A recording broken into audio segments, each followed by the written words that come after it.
ഇറാന്റെ മിസൈൽ ആക്രമണത്തിൽ UAE സായുധ സേനാംഗം ബഹ്റൈനിൽ കൊല്ലപ്പെട്ടു.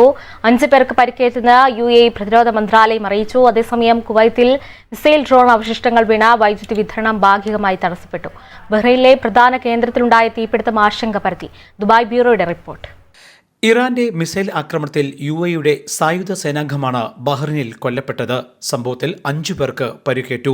മൊറോക്കൻ സ്വദേശിയായ സിവിലിയൻ കോൺട്രാക്ടറാണ് കൊല്ലപ്പെട്ടതെന്ന് UAEയുടെ പ്രതിരോധ മന്ത്രാലയം വ്യക്തമാക്കി. ബഹ്റൈനിൽ പതിവ് ദൗത്യത്തിനിടെയാണ് സംഭവം. രക്തസാക്ഷിയുടെ കുടുംബത്തിന് മന്ത്രാലയം അഗാധമായ ദുഃഖം രേഖപ്പെടുത്തി. അതേസമയം കുവൈറ്റിൽ മിസൈൽ ഡ്രോൺ അവശിഷ്ടങ്ങൾ വീണ് വൈദ്യുതി വിതരണം ഭാഗികമായി തടസ്സപ്പെട്ടു. മിസൈലുകളും ഡ്രോണുകളും ആകാശത്ത് വെച്ച് തകർക്കുന്നതിനിടെയാണ് അവശിഷ്ടങ്ങൾ വീണത്. രാജ്യത്തെ 7 പ്രധാന ഓവർഹെഡ് പവർ ട്രാൻസ്മിഷൻ ലൈനുകൾ ഇതോടെ പ്രവർത്തനരഹിതമായി. വൈദ്യുതി ജല പുനരുപയോഗ ഊർജ്ജ മന്ത്രാലയം ഇക്കാര്യം സ്ഥിരീകരിച്ചു. ചില മേഖലകളിൽ വൈദ്യുതി ബന്ധം പൂർണ്ണമായും നിലച്ചിരുന്നു. ചൊവ്വാഴ്ച പുലർച്ചെയുണ്ടായ പ്രതിരോധ നടപടികൾക്കിടെയാണ് ഈ സംഭവം.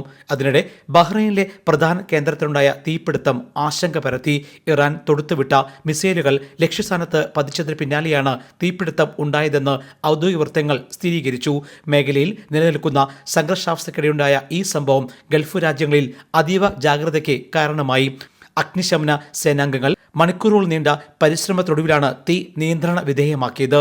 ഇറാന്റെ നീക്കത്തെ തുടർന്ന് മേഖലയിലെ സുരക്ഷാ സംവിധാനങ്ങൾ ബഹ്റൈൻ കൂടുതൽ ശക്തമാക്കി. ഇതിനിടെ ഇറാനെതിരെ യുദ്ധം തുടരാൻ സൗദി സമ്മതം നൽകി. സൗദി കിരീടാവകാശി മുഹമ്മദ് ബിൻ സൽമാൻ ട്രംപിനെ സമ്മതം നൽകിയെന്ന് ദി ന്യൂയോർക്ക് ടൈംസ് റിപ്പോർട്ട് ചെയ്തു. Jaihind news, Dubai. One anchor every week, 20 years, 1,000 episodes on one TV channel.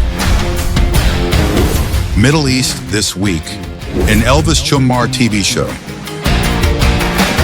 Exclusively on Jayhind TV. Stay tuned for the 1,000 countdown.